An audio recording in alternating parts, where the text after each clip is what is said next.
go more deeply in our life of devotion to Krishna through prayer. And the topic I chose to speak on this evening is the prayers of Prahlada. Is there anybody in our audience that needs an introduction to who is Prahlada? If you don't raise your hand, that means you know. If you raise your hand, it means I need to explain who is Prahlada. Okay, good.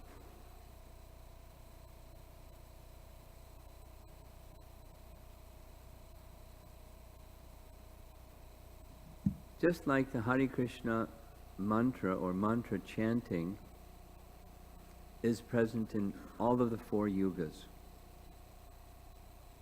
Yes? Which yuga did Dhruva Maharaj live in? Satya Yuga. Did he chant mantra? Om Namo Bhagavate Vasudevaya. Chanted mantra. Prayer is also appropriate anywhere, anytime. It's a communion of the heart with the source, the supreme, the different conceptions people have of who they're praying unto, but a person who hears and reciprocates. Now, Prahlada is very special. We heard the other day the prayer of Prahlada in chapter 10. We're going to be discussing chapter 5 of Canto 7. But in chapter 10, he says something very special.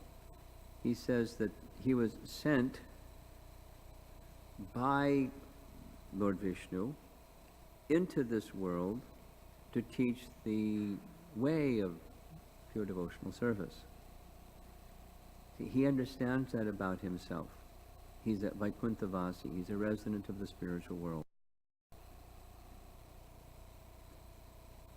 At least the Prahlada Maharaj that we hear in 7th canto of Srimad Bhagavatam. It's a little interesting over here. There are different yuga cycles, different cycles of the 4 ages as they move. So at different times there's different Prahlads. We know that because Sanatana Goswami quotes from Brahma-Vivarta Purana, if I recall correctly, another Purana, where he refers to Prahlada in a different way. Because I remember asking, wow, even within the womb of his mother, Narada knew he was a great devotee. So who was he before he was in the womb of Kayadu? What was his situation? So in the 7th canto, chapter 10, he was resident of Vaikuntha, sent from Vaikuntha to teach the way of pure devotional service. And he teaches. Through his prayers, he's also teaching. But Sanatana Goswami refers to a passage where Prahlada asks Lord Nrsimhadev, how did I become so close to you, such a dear devotee of you? Can you describe? And Lord Nrsimhadev describes, quoted by Sanatana Goswami, that in a previous life you were a Brahmana. And it's a little bit like the Ajamila story. Although we were born in a Brahmana family, you didn't study the Vedas. You didn't follow the sanskaras. You didn't do any of those Brahminical things. Instead, you became attached to a prostitute. And you were drinking and carrying on with the prostitute. In fact, you hardly did any pious activities at all except one. And that one was as follows. on an auspicious day, which happened to be Nrsimha Chaturdasi, this Brahmana got in an argument with his prostitute girlfriend. And when he got in this argument with the prostitute girlfriend, he became very upset. And he fasted the whole day and the whole night. He couldn't sleep the whole day, the whole night. He observed Nrsimha Chaturdasi unknowingly. So in this life you become a devotee. And sure enough, the prostitute, she was also upset. She didn't sleep day or night. She fasted. So she got the benefit of Nrsimha Chaturdasi unknowingly. And she became an apsara in her next life, and then she went back to Godhead, and you're Prahlada, and you're going to go back to Godhead after this life, and you're going to live a long life. That's the glories of unknowingly observing this auspicious day of Nrsimha Chaturdasi. And there's another long section in Hari Bhakti Vilas, because it's a manual of how to do things, how to observe Vrata of Nrsimha Chaturdasi. So that's over there. Prahlada's, in our case, he's a Vaikunthavasi descending in the instruction of the Supreme Lord to do so. And he attributes, even this life, he attributes the bhakti that he has to the person who he received it from Narada. His bhakti and his having received Krishna's mercy, or Lord Vishnu's mercy, because he's a Vishnu bhakti. And so his prayers begin after he was encouraged by the demigods, because at the end of chapter 4, the demigods offer a whole chapter's worth of prayers after Lord Nrsimhadev killed Hiranyakashipu to pacify, to please him, and he was still very angry, transcendentally angry, and they were afraid.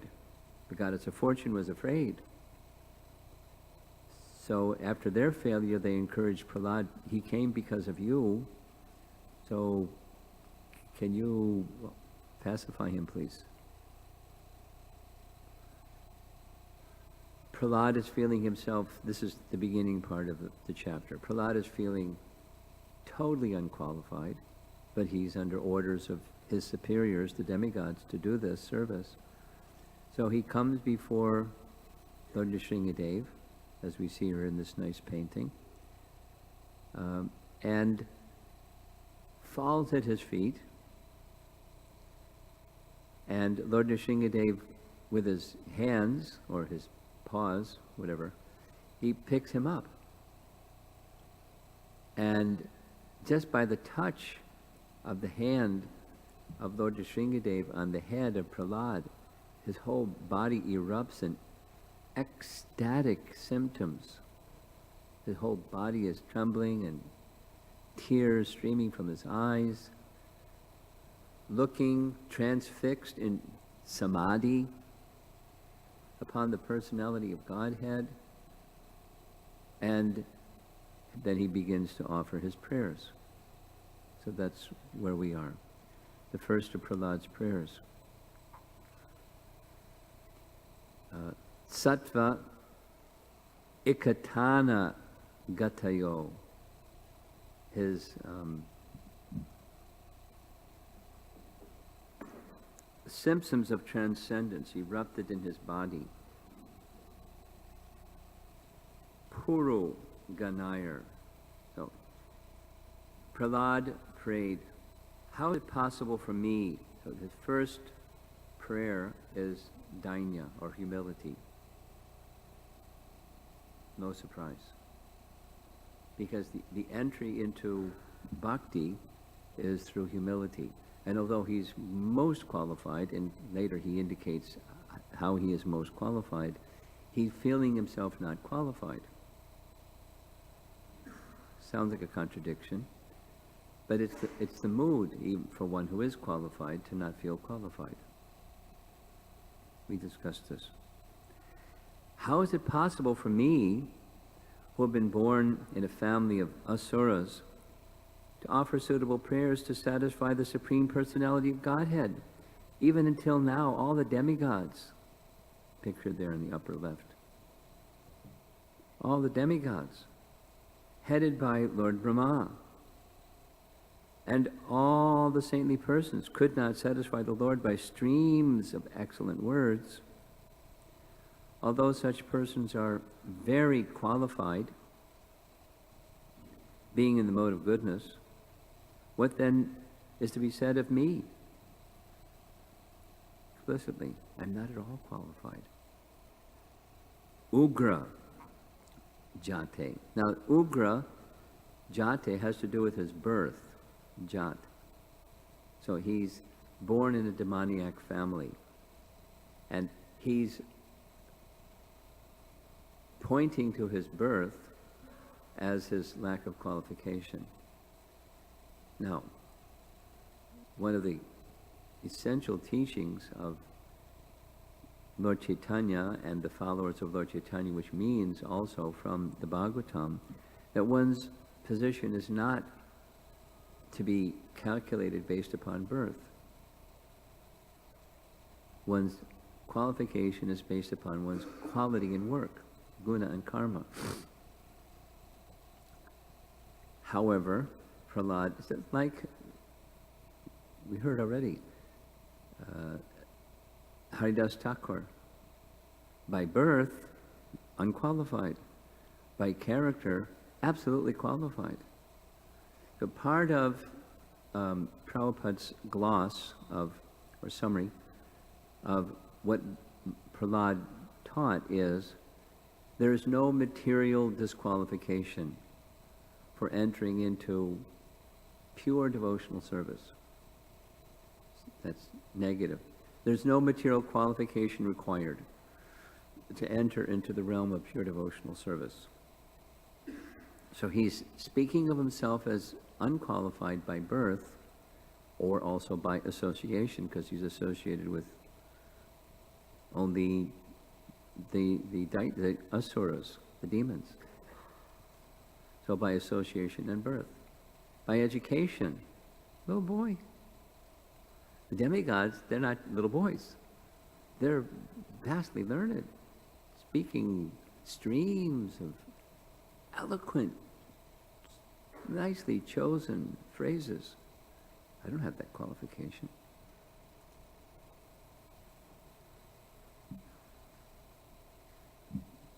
That's the nature of a Vaishnava. They feel themselves not qualified like that. Prabhupada explains, Krishnadas Kaviraj Goswami similarly considered himself unqualified, lower than the worms in stool. That's his word in Chaitanya Charitamrita. More sinful than Jagai and Madhai. Did he really think that way about himself? Or is it just poetic? He really felt that way about himself. And when that mood of humility is there, what to speak of, we discussed this before.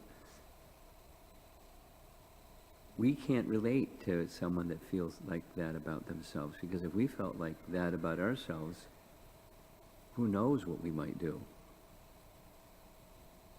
Someone would call us something, depressed or crazy or something.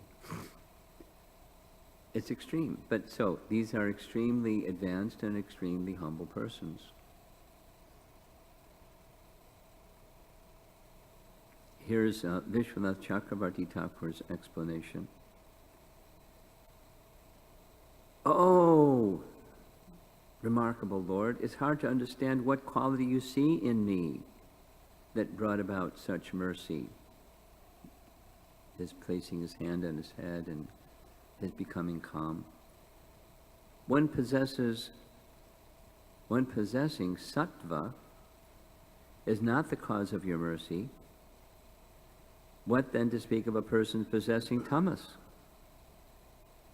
The devas and the sages' minds are completely immersed in sattvic dharma, jnana, and austerity. I'm immersed in adharma, ajnana, and material enjoyment. He adds, ikatana means exclusive tendency. That's his tendency, tamas. And simply praising you is not the cause of your mercy. They praised you with streams of words, which were fresh, cool, sweet, and pure like water, and which were embellished with ornaments and literary suggestions. But they were not able to make you satisfied. You are satisfied with me, though I'm born in a family possessing great tamas, ugra, jate. So, humility. And those who are most qualified were unable, and I'm unqualified, so why am I standing here before you? What am I to do? It's the mood. I'm sure some of you know this. Before Prabhupada came to America, on the order of Bhaktisiddhanta to do so, he was feeling totally unqualified. There's this wonderful literature, Prabhupada, Mula Prakriti, one of Prabhupada's disciples, interviewed some of the elder Vaishnavas in Bhaktisiddhanta's line. And one of those persons she interviewed was one of the pujaris in Shantipur. For those of you who've been to Mayapur, you know where Shantipur is. It's the place of Advaitacharya. So it's very interesting. There, she interviewed one pujari who explained about Prabhupada as follows. In such and such a date, which turned out to be the day before Prabhupada boarded the Jaladuta, one sannyasi, sadhu, came to Shantipur. And he was praying and crying all day long. And I thought maybe he needs some help, so I went and asked him, is everything okay? Is there anything I can do? And with tears, my spiritual master has asked me to do the most difficult thing, and I have no qualification to do this most difficult thing. So I'm simply praying to Advaita Acharya and Lord Nityananda and Chaitanya Mahaprabhu to please give me the ability to carry out this difficult mission or instruction. And then he went away. I didn't see him for years. And then after some years, this group of Western Vaishnavas came to visit Shantipur, and they gave me one of their publications, Back to Godhead, and I looked on the back of Back to Godhead, and there he was. The same sadhu who I saw praying and praying to get the strength, the capacity to carry out this mission impossible. Prabhupada felt it genuinely. And there's other examples. That feeling, but so what was propelling him? What was propelling him was the order of his spiritual master, which was his life and soul, and he had no option but to carry out the order of his spiritual master because it was his life and soul, although feeling not qualified.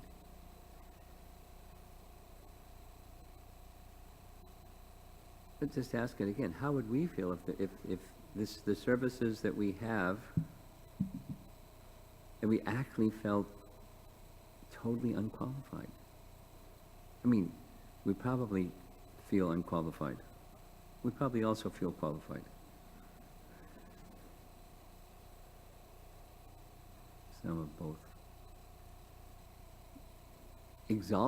We discussed this. Exalted personalities feel these things to an extreme degree. Anyway, that's Prahlad. Humility, dainya. Prahlad continued.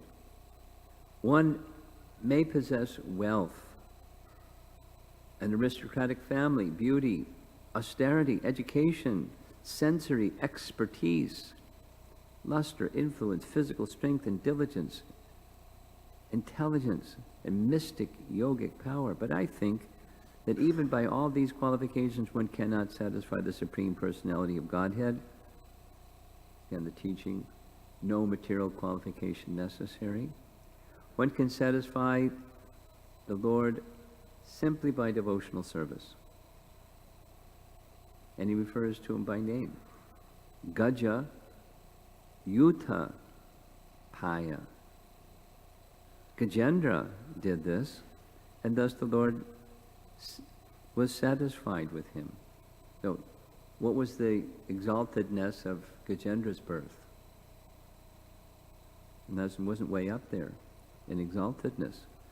But because of the impression, the samskaras from his previous life as a king and offering prayers of devotion to the Supreme Lord, he offered with utmost feeling the same prayers.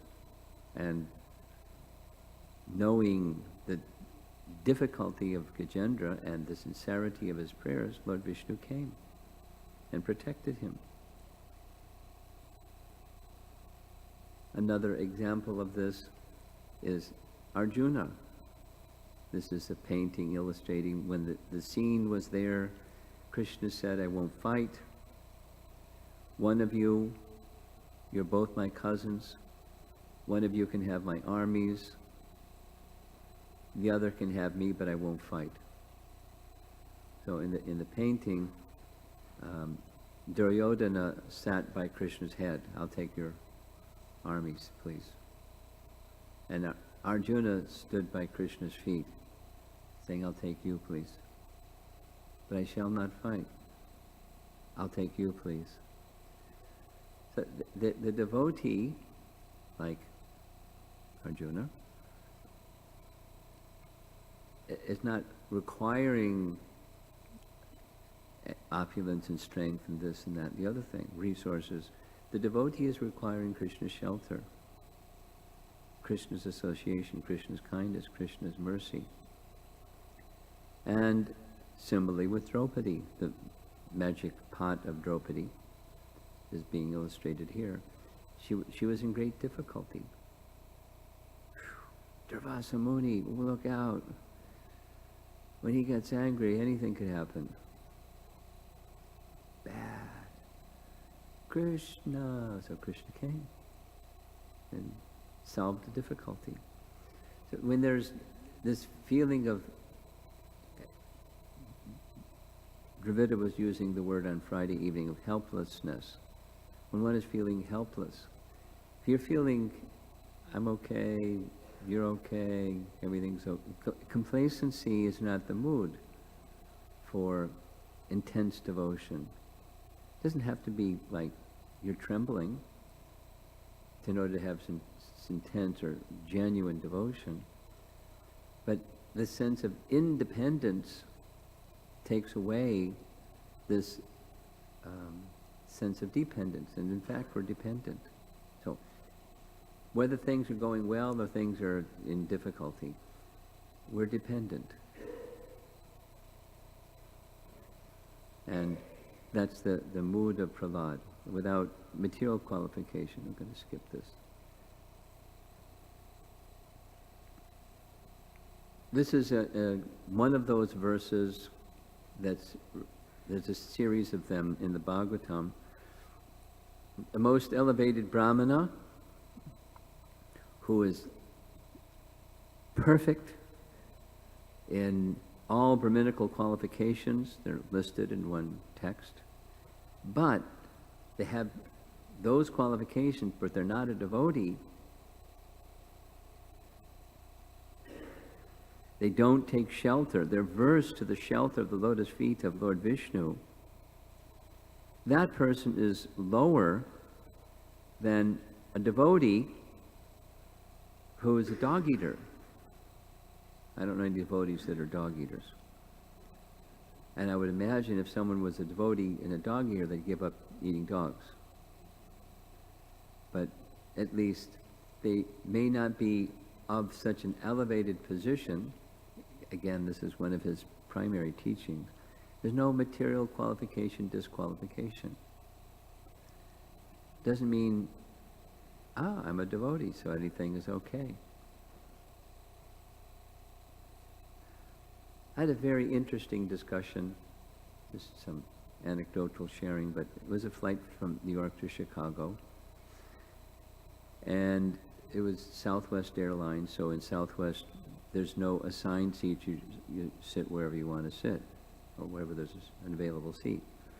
So I like aisle seats, and I sat in an aisle seat. And one of the nice things about traveling at a dhoti is not a lot of people want to sit next to you.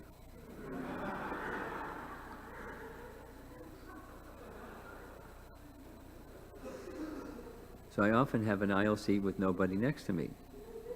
And all the other seats in front and in behind, they're all filled up, and middle seats, but you know, not always like that, but as the plane was boarding, there was a college girl that sat right next to me.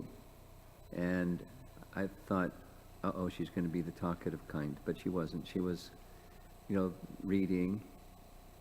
And so the short of it is, she was a Columbia University grad student, American girl, and she was deeply read in the Bible, and she wasn't trying to save me from going to hell or something. So it wasn't one of those kind of things. She, I forget how the conversation started, but the discussion came to, because she had her Bible with her, and I asked her, is it your understanding that animals have soul, or animals don't have soul? And her answer was, animals have soul. That was her understanding. And then I asked her, are you vegetarian? She said, no. And I said, could you explain? Because the teaching of the Bible is, thou shalt not kill, and animals have soul, so you're killing the animals. She didn't give one of those was not killing.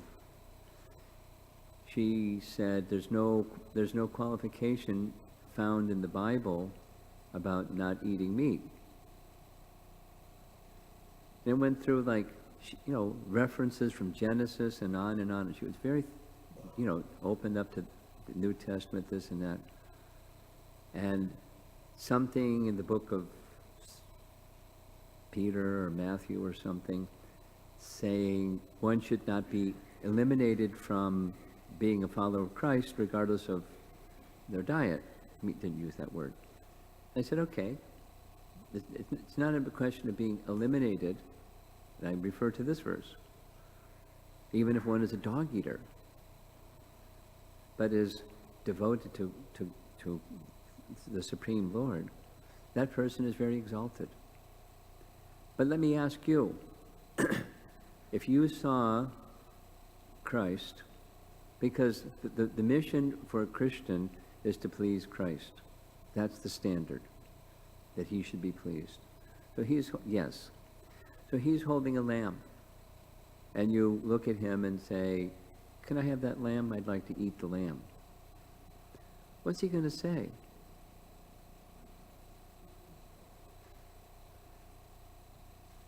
And I said, in your case, she didn't answer. So in your case, you're not in the Sea of Galilee, where it's just a desert, and all there is for edibles is fish, and you're distributing fish. You're a Columbia University student with means, and you have choices. And you ask Christ. He said, you don't even need to answer me. You need to answer your conscience. What would Christ say? When you have options, what should you do?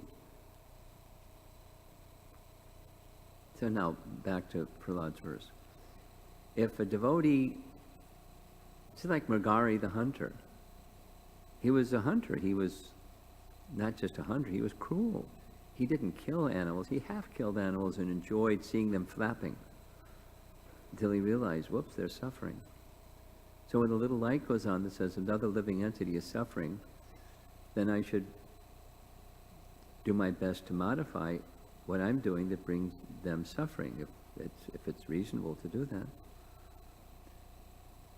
So a dog-eating devotee will give up dog eating. And anyone who is genuinely interested in pleasing Lord Vishnu, whatever are the unwanted parts of our life, the strength to remove them comes from wanting to please Lord Vishnu or Lord Krishna or Lord Nrsimhadev. Bhakti cleanses our consciousness, and it cleanses our mind and senses and intelligence. So the verse says that person can deliver his whole family, whereas the Brahmana that's not taken shelter of the feet of Lord Vishnu can't even deliver himself. So high qualification in a material sense doesn't bring deliverance from material entanglement. Ooh, how stunning. Kishore Kishori Ki Jai.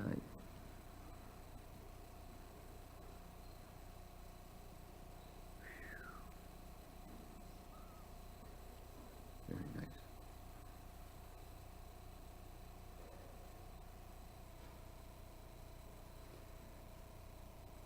In Sridhar Swami's commentary on this verse, he says, these high qualifications without bhakti produce only pride. And it's very similar to, we heard Dravida describe this verse of Queen Kunti, Janma, Aishvarya, Shruta, and Shri. Good birth, good education, wealth, and beauty. Those are opulences that come as a result of piety, but without bhakti, it makes one proud. The fruits of piety plus a heart that's not pure equals pride. And when there's pride in the heart, one can't feelingly call out. So Prahlad has no pride in his heart.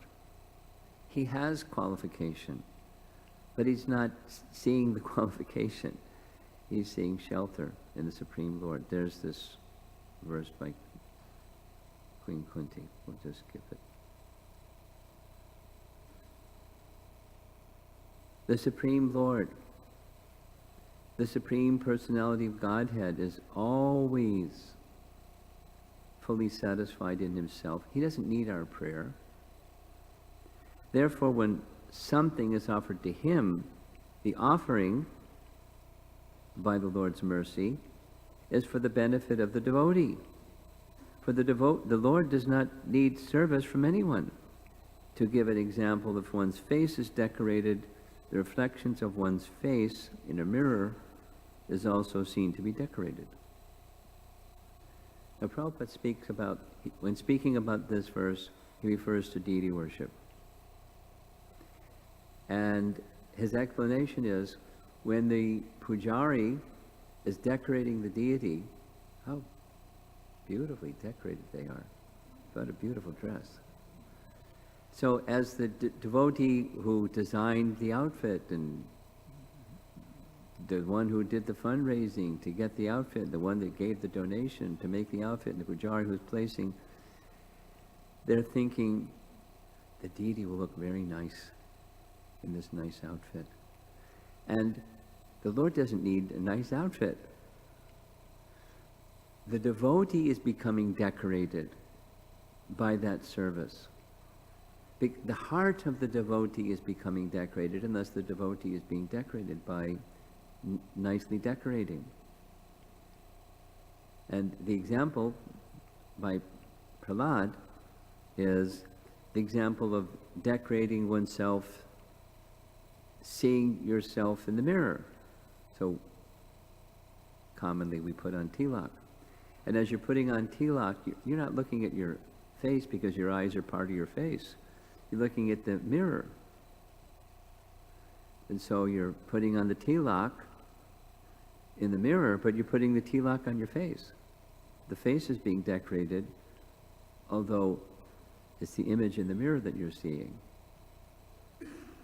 Similarly, the Lord doesn't need anything. So when something is offered, because he's offering prayers, and he's already disqualified himself as one to offer prayers, but if you accept, it's for the benefit of me, or the one who's offering the prayer, or any service. It's the benefit goes to the person who's offering the service.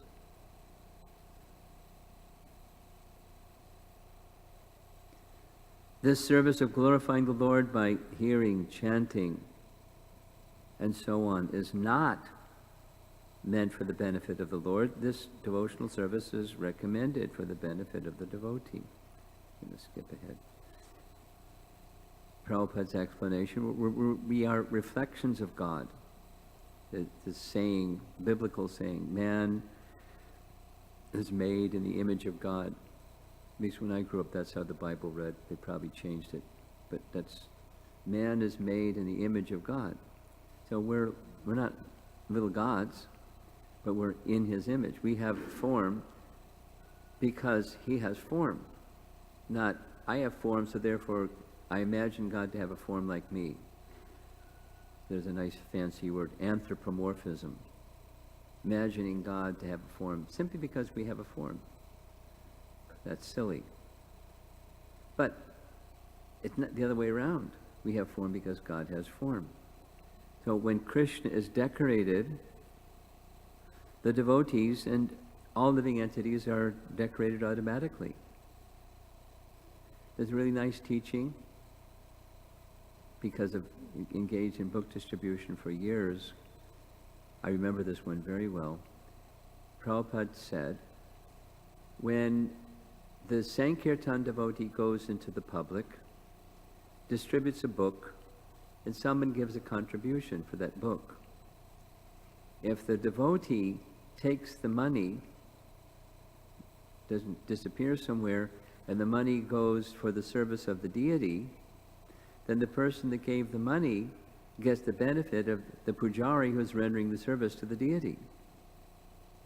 Now the pujari is a very special servitor of the deity, but those who are making contribution to help the service of the deity, the benefit is the same. So the devotee's role is just to be the conduit, the transparent conduit for receiving something on behalf of Krishna, and it goes to Krishna. That's our duty. And that other person, unknowingly, is getting this wonderful benefit. You just have to be transparent. Small thing. Besides, don't pocket the money. It belongs, it's meant for Krishna. And by that transparency, and then the people that come and see the deity beautifully decorated. The inspiration, that's a service the pujari can do, and all the other community people that are involved in deity worship is very nice, to engage everybody according to position and training and qualification, creating auspiciousness, creating hearts that are cleansed. Therefore, although I was born in a demoniac family, I may, without a doubt, offer prayers to the Lord with full endeavor, as far as my intelligence allows. Anyone who has been forced by ignorance to enter the material world may be purified of material life if he offers prayers to the Lord and hears the Lord's glories. So, right on our topic of deepening our bhakti. So prayer is standard for anyone who has regard for a supreme being or a greater power or the source above us. Petitioning, even Hiranyakashipu, he wanted immortality, so he was seeking that from Brahma, who said, sorry, Charlie, I can't give you something I don't have. I'm not immortal. I can't give you immortality. Well, you're very powerful, maybe this and that and the other. So even Hiranyakashipu, so even the small Hiranyakashipus, or the atheists, they try to deny the existence of God, and they're talking about God. They're talking about him, trying to deny his existence. Funny. Their obsession to deny the existence of God is a fixation on God. And indirectly, of course, it's offensive in one sense, but they're becoming purified because of their fixation on, like Shishupal.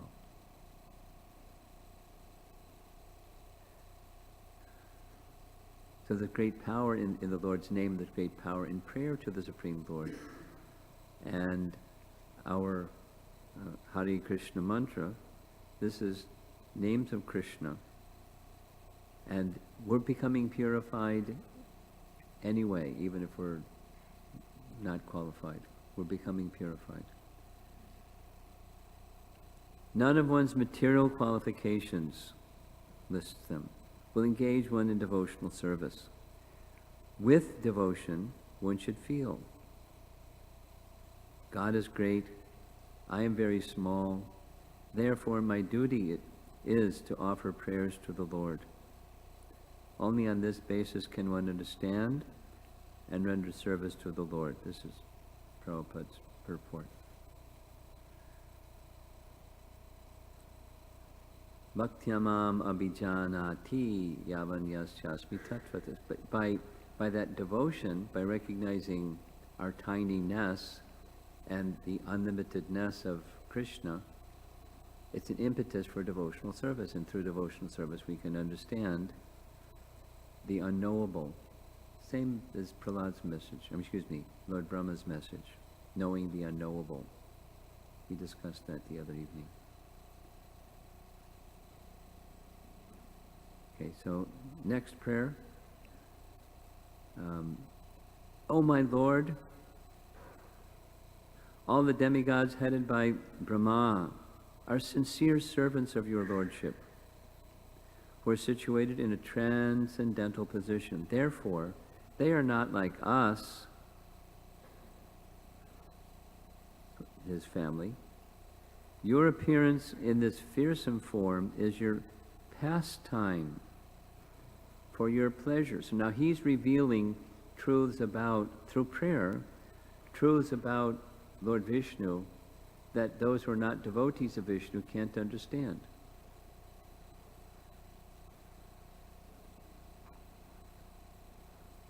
His purpose, this fearful feature, because what he's going to get around to is asking Lord Nrsingadev to withdraw his anger, because that's what he was asked to do by Brahma and the demigods. Please ask him to put his anger away. So I know that this anger is your pleasure pastime. It's not meant for the devotee. It's meant for destruction of Hiranyakashipu, and that's just a pleasure pastime for you. Such an incarnation is always meant for the protection and improvement of the universe. So he goes on. But the demigods, they're trembling. So be kind, just please remove this anger. Because the fierce feature is not meant for the devotees, it's meant for these other people. Okay. My Lord Nrsingadev, please therefore cease your anger. Now that my father, the great demon Hiranyakashipu, has been killed, since even saintly persons take pleasure in killing of a scorpion or a snake, all the worlds have achieved great satisfaction because of the death of this demon. Now they are confident of their happiness, and they will always remember your auspicious incarnation in order to be free from fear. So now several points. I underlined scorpion and snake. Prabhupada told a story that one time he was visiting Bhaktisiddhanta in Mayapur, Sri Chaitanya Mat, and he saw one evening that there were a whole group of devotees, and they were with sticks and making a lot of Bengali noise, if you know what I mean. And Bhaktisiddhanta heard the noise, so he came to the veranda of his room, looked out, and they called out, "It's a cobra." And Prabhupada Bhaktisiddhanta Saraswati Thakur said, "Kill it." So they killed it. And Prabhupada said, I was very disturbed because I thought sadhus don't say kill it. Somehow contain it maybe, but Until I read this verse from Srimad Bhagavatam, then I understood,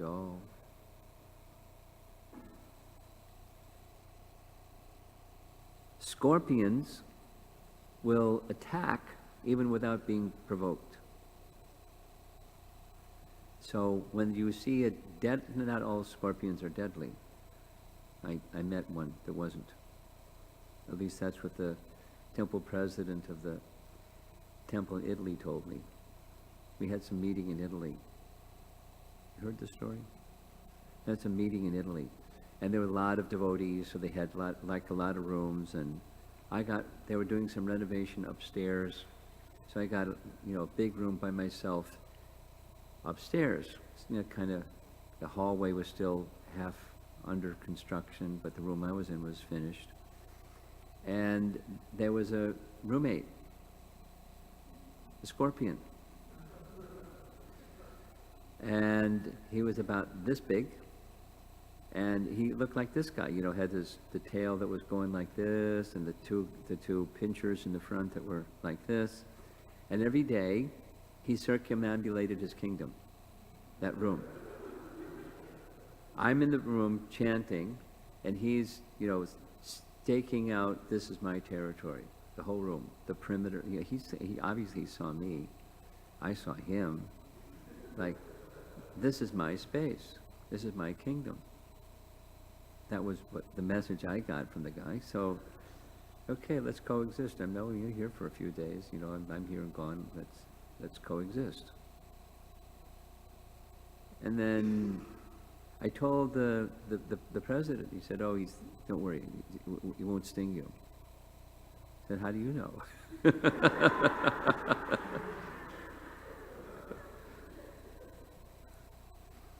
Then, after one day, he took a nap, and he kind of curled up in a little ball, because he okay, with my kingdom, and he did that program for a while. Then he laid down in a little ball. So I got a broom and swept him out the door, and he rolled out the door and down the hall and found a new kingdom. But I didn't kill him. But, back to the verse. When Hiranyakashipu was killed, I don't know if any of you have had this question arise. When there's stories in Krishna book, and it gets to the part where there's this battle between Krishna and the demon, and then the demon gets killed, and everyone goes, Haribo! I was wondering, geez, what culture is this? It's here in the Bhagavatam. Because, of course, persons killed by Krishna, they get liberation. That's the Haribo, not just... And the difficulty that others experience unprovoked by the demon, it's finished. So is it proper that such a person under dharmic principle is killed? Yes. But when it happens, the dharmic followers, they celebrate. It's very nice. Although saintly persons never desire the killing of any living entity, they take pleasure in the killing of envious living entities like snakes and scorpions. This is Prabhupada's purport. Hiranyakashipu was killed because he was worse than a snake or scorpion, and therefore everyone was happy. There's this Bhaktisiddhanta story. So, we'll end with this. Fear is, because that's one of the concluding messages of this prayer. People that meditate on Lord Nrsingadev, or when fear comes, calling to your memory or calling his name, Lord Nrsingadev, it's meant to help one overcome fear. Now, where does fear come from? Fear comes from identification with the body, and the body has some danger or risk, and you feel fear. You have to get trained up. A child will feel fear, and an adult will feel fear. Your safety is at risk. You feel fear. But fear arises out of ignorance. And if there isn't any ignorance, then there's no fear. Doesn't mean your body won't get, punctured or something won't die. So fear, one whose intelligence, this is from the Bhagavatam, one whose intelligence is constantly disturbed by his falsely identifying himself with the temporary material world. False ego. Identification with asat, or asatgrahat, as we heard Prahlada say yesterday, can achieve real freedom from fear only by worshipping the lotus feet of the infallible Supreme Lord. In such devotional service, all fear ceases entirely. Fear ceasing entirely means bodily identification or identification with the temporary is gone. And Lord Nrsingadev has such power.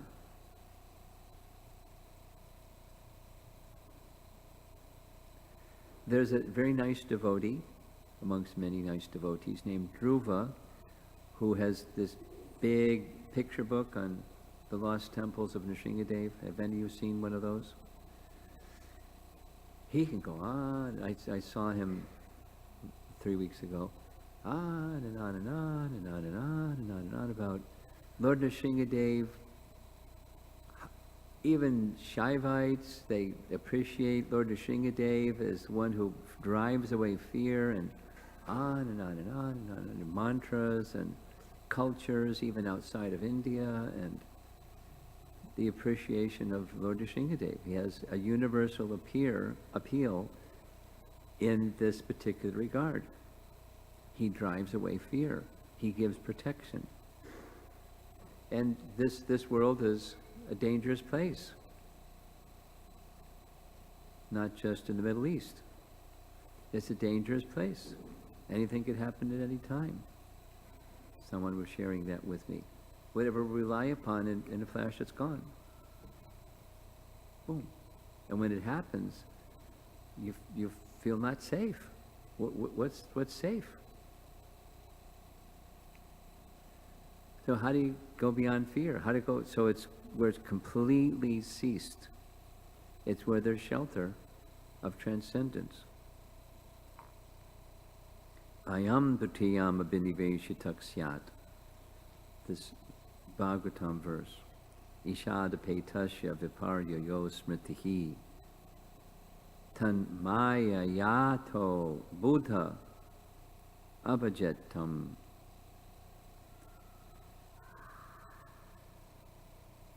Lord Nrsingadev, according to Prahlada, appears to give fearlessness to the devotee.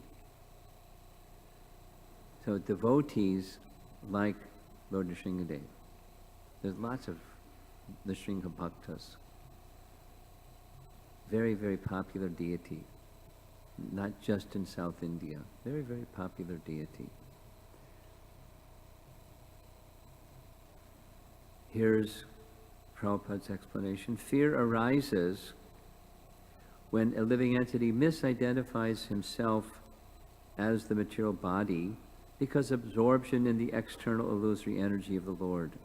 When the living entity thus turns away from the Supreme Lord, he forgets his own constitutional position as a servant of the Lord. This bewildering, fearful condition is effected by the potency for illusion called Maya. Therefore, an intelligent person should engage unflinchingly in the unalloyed devotional service of the Lord, under the guidance of a bona fide spiritual master, whom he should accept as his worshipable deity and his very life and soul.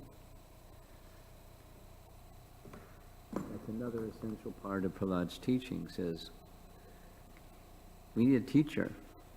He's feeling the need for Narada's association. Now he's received Narada's association a whole lot. The whole duration of time that Lord Nrsimhadev was off doing his austerities, at least according to one passage, 100 celestial years. That's a long time to get Narada Muni's association, hearing transcendental knowledge, 100 celestial years. And one of the hints he gives, if you want to give me benediction, give me more of Narada's association, because he'll then train me further how to serve you nicely, how to worship you nicely, how to conduct my Krishna conscious activities nicely. Please give me Narada's association. I can never forget him. Please don't ask me to take something which will cause me to forget him. I don't want to forget him. I want to stay in his association and other like-minded persons. So this is the teaching of Prahlada within his prayers. We can learn a lot from Prahlada's prayers about the way of pure devotional service, because that's the reason Lord Vishnu sent him, was to teach us the way. He's a great Acharya. In the way of unmixed devotion to Krishna or Vishnu Bhakta. And there, see if there's some comments or discussion. Yeah. Put your hand up again, please.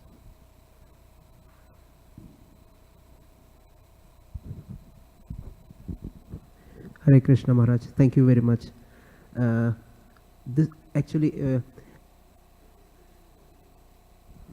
the discussion has been around humility, and so I have three characteristics that I have observed related to humility. Related to? Humility. Humility, okay, yeah. I'm ready. So the first one is that it is always a secondary quality. It is not a quality in itself unless you have another quality. It's not a quality unto itself unless you have another quality. Yes. If I'm a nobody, it doesn't make sense for me to be humble. Oh, yes, it does. Okay. Whether you're a somebody or nobody, be humble. Okay. Thank you. The second point is that it is usually identified by others. It is not identified by me. Yes. Yeah. That's self-evident. Yeah. And the third is that humility is about a specific thing. Not necessarily. It can be just pervasive. Okay. Is it okay if I elaborate just a bit? Yeah, sure. Thank you. For example, Prahlada Maharaj, he said that he is not qualified to serve the Lord. So this is actually very specific to his quality of being able to serve the Lord. So when I take it in my situation, I say that knowing that, it is very specific, I can still say that, okay, I may not be qualified to do deity service in the temple, but I am still good enough to wash the pots. Sure. So in that sense, I'm being humble about the deity service, but at the same time, I'm not demeaning my position. Well, you can be humble in washing the pots too. Yeah. Okay, Maharaj, yes. Okay. Okay. And if you're not, it'll help you become humble. Okay. Thank you very much. Yeah. Yes.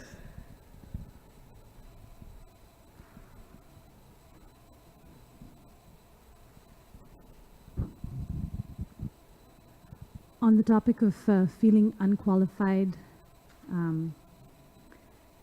for the services that we have, Yeah. internally one may feel some disqualification and one may be aspiring to achieve full realization of Yeah. one's disqualification. Yeah. Yet externally one's words and therefore it seems one's internal feelings have to be tempered to be kosher in the situation one finds oneself in. Tempered and Tempered to be kosher or appropriate for the situation we appropriate. find ourselves Kosher. in. I used to devotees using that term. Tempered to be appropriate for The circumstance situation that we're we in? find ourselves in. Okay. So particularly in relation to Western outreach, Okay. one has to be aware of how one's expressions of humility are perceived. Oh, yeah. So as an example, yesterday we were speaking with someone who is looking to create a bridge for his yoga students to the path of bhakti. And we had to give some confidence in our ability to provide that bridge. So is it a correct understanding that while one may be internally aspiring to, at one point in life, come to an uttama platform, one has to very consciously try to rise to a madhyama platform when one is preaching, and therefore... Yeah. Yeah. You have to be appropriate for the audience. Otherwise, there's a disconnect. Whatever your position is or whatever your aspirations are, if you're going to interact with someone, know your audience and be relevant and relatable to your audience in terms and language and mode and expression and so forth. Yeah. Well, but you do that. So I'm not sure why you're asking the question. I'm asking because words are very much related to how you're feeling internally. So I do temper my words when I'm, interacting in that kind of a situation. Sure. To give confidence in my ability as somebody who can represent bhakti yoga and provide that bridge. At the same time, there's always the danger that it's not just words, your feelings also start to, you internally also may shift from that aspiration for humility. You do your best. And rely on course correction from Super Soul. And if you're open for course correction from Super Soul, or the person who's speaking and they look at you like, what kind of beast are you? Or they smile, or however, that's part of the course correction. And we're looking for that because we're trying to do some service. And that's part of humility. We're submissive to Krishna and the indications that he gives us. We want to please him. Ultimately, it's not just bring somebody to Krishna. We want to please Krishna. Okay? Where is it? Can we have a microphone runner? Can you assist us?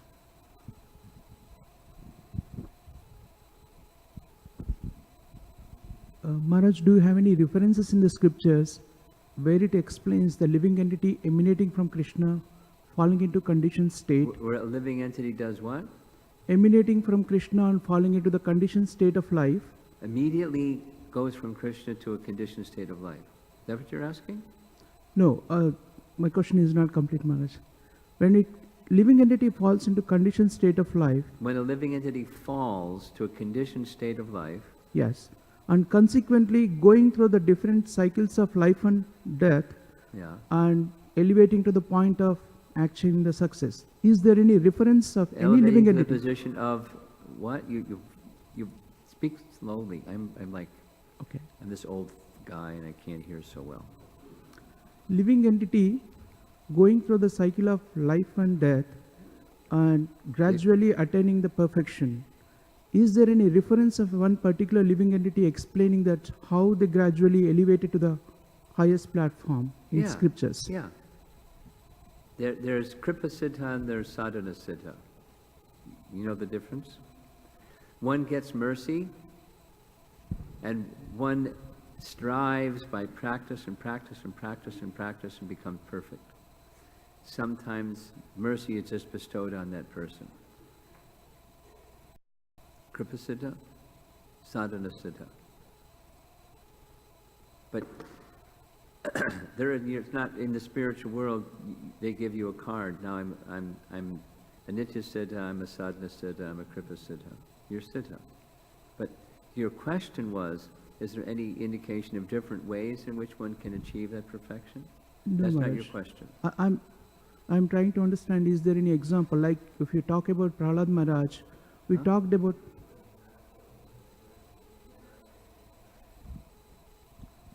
Oh, that's what you're looking for? I did not hear You're looking for an example of someone who has, from the fallen state, gone through stages of perfection. Yes. Well, how about Narada Muni in his previous life? That he explains his previous life to his disciple, Vyas, and he was not perfect. Or, here's another one, Magari, the hunter, disciple of Narada, became perfect through Narada's mercy. King Chitraketu became perfect through Narada's mercy. You know, there's examples. And you want it, that there's elements involved in that path of perfection. we always hear these examples considering that once they reach to the perfectional stage, we hear about their immediate previous life, but we don't know. Why do you, no, no. Narada in his previous life, before he was that young boy, was a Gandharva, who was, a womanizer. He's a ladies' man. He got expelled from the heavenly kingdom and told, you take birth as a Sudra. Narada tells that later in the Bhagavatam. So he wasn't,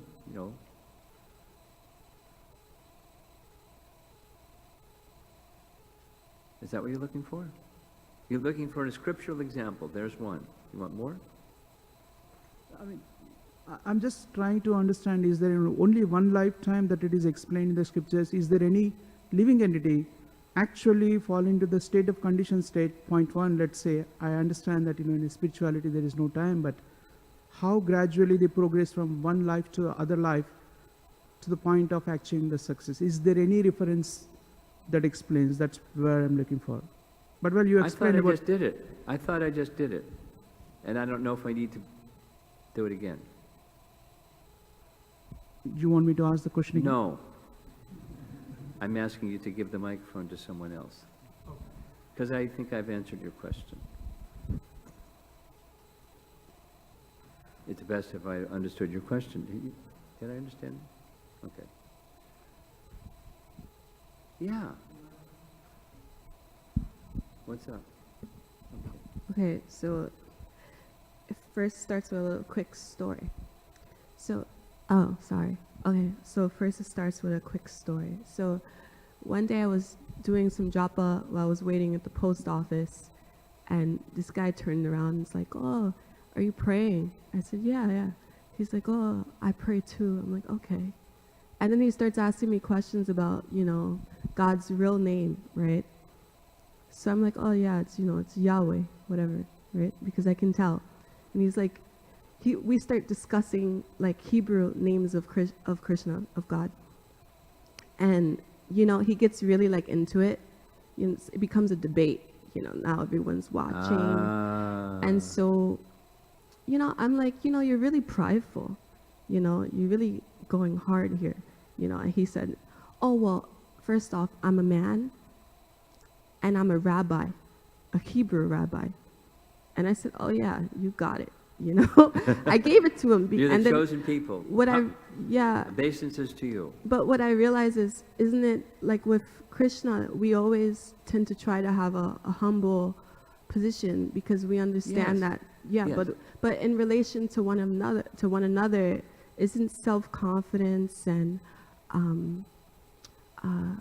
position and pride in some way necessary for people to feel like they matter or they don't lack. They have abundance versus having lack. Because once you feel like you're lacking, you become in a depressive state, right? So in a way, isn't it necessary for people to have these things in relation to one another? It's a false crutch. They're leaning on a rubber crutch. I call it a rubber crutch. But isn't position like this rabbi, him having this position, right? As a Hebrew, doesn't it give him that, he's But this. is he closer to God or not? Well, I told him I don't think he is because of his pride. Someone that's prideful or full of pride is not close to God. No, they're not. But he was very knowledgeable, That's okay. Gyan doesn't mean close to God. Yeah. Knowledge doesn't. So the pride, same. Go back to the slide with Sridhar Swami's comment. When one has the fruits of piety, but a heart that's not pure, pride is the result. So the real thing is the heart that's pure, not knowledge or the feeling of self-importance.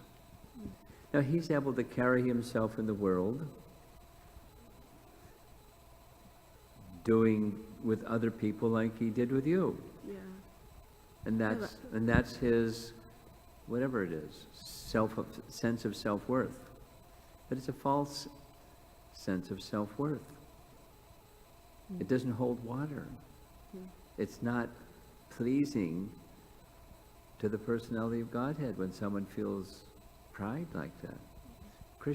Krishna doesn't like pride in the heart of his devotee.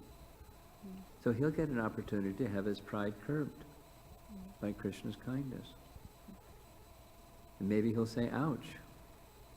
But maybe he'll also say thank you and become humble instead of proud. So you don't need to worry about that fellow. You're not worried about that fellow. You're asking what is his position and how are you to understand what you need to do. No, I just think that as humans, especially, I don't know, maybe it's New York, but we're very competitive, even just walking down the street. Yeah. And so by nature, isn't it necessary to have these things so that you can survive? No.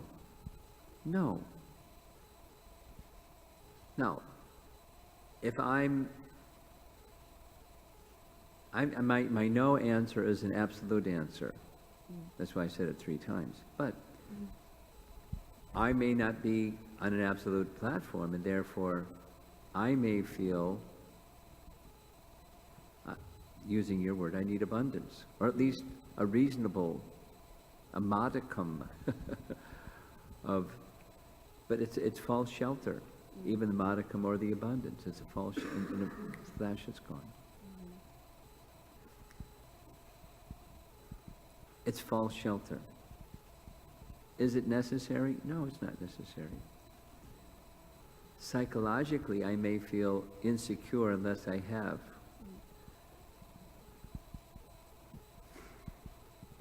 Especially in when I'm being confronted by someone who has. But that's an insecurity. It's not a need.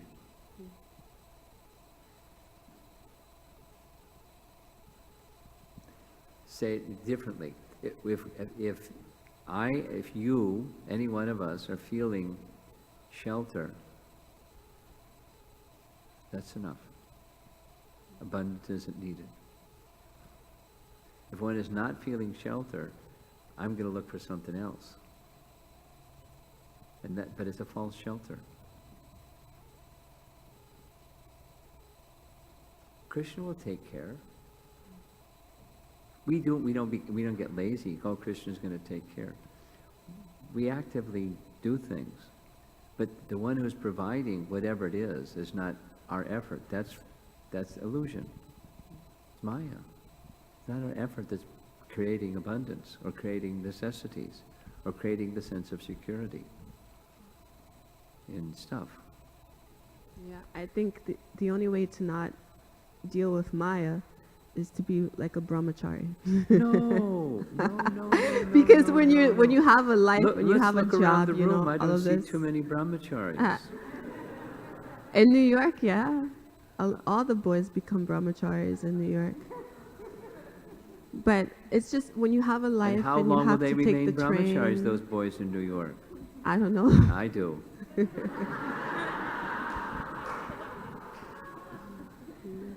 And it's just a stage of life. And it's not like, it's just a stage of life for many of them. And that's fine, stage of life. But it's not, that sense of, anyway, I'd have to repeat myself. No, I understand.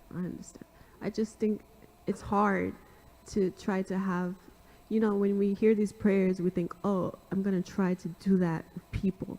And then the moment you try, you're like, no, I got to show this person like who I am. It gets like that, in work or whatever the case, like interacting with people. It could be very subtle or it could be very like robust, right? But in any case, it's very easy to be humble with Krishna. But with people, it's like a whole nother ballgame, right? And so it's just what I observe, and it's what I experience. And so I'm just curious as to how, I guess you just keep chanting and someday, you just become this, you're like floating and it's like, okay, I don't know. It's curious. I'm just curious, I'm curious. That's all, seeing people and how we move. Okay, It's you have a conviction, and I don't share that same conviction. No, I understand. Yeah.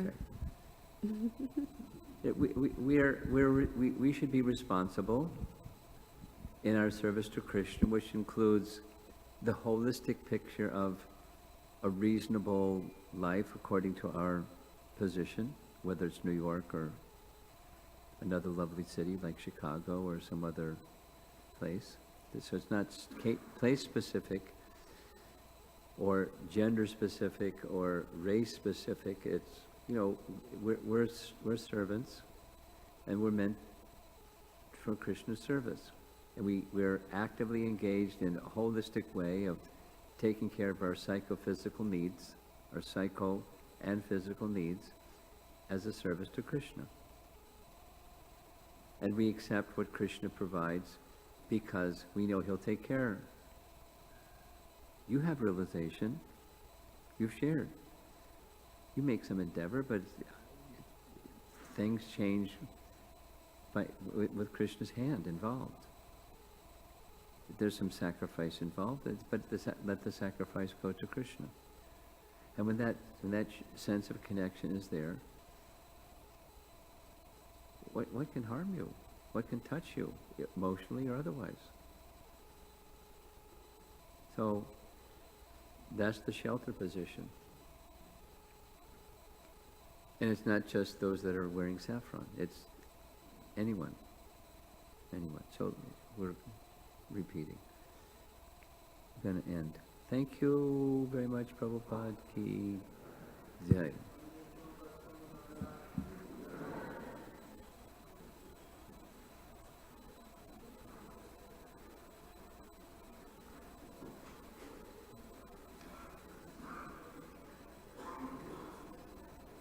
Hare Krishna, before everyone leaves, today is our last full day Aw, no one says, aw, it's our last full day. Yeah.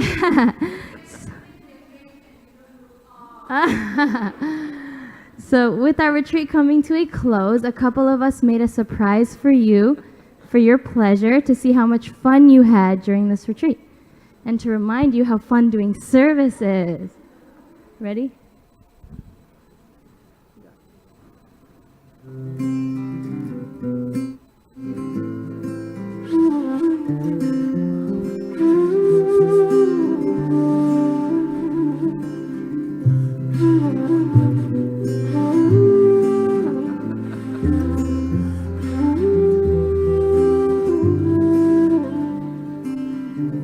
Govinda Damodara Madhaveti, Govinda Damodara Madhaveti, Govinda Damodara Madhaveti, Govinda Damodara Madhaveti.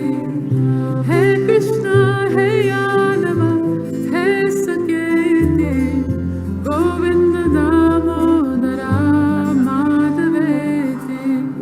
Hey Krishna, hey Yadava, hey Sakyeti, Govinda Damodara Madhaveti.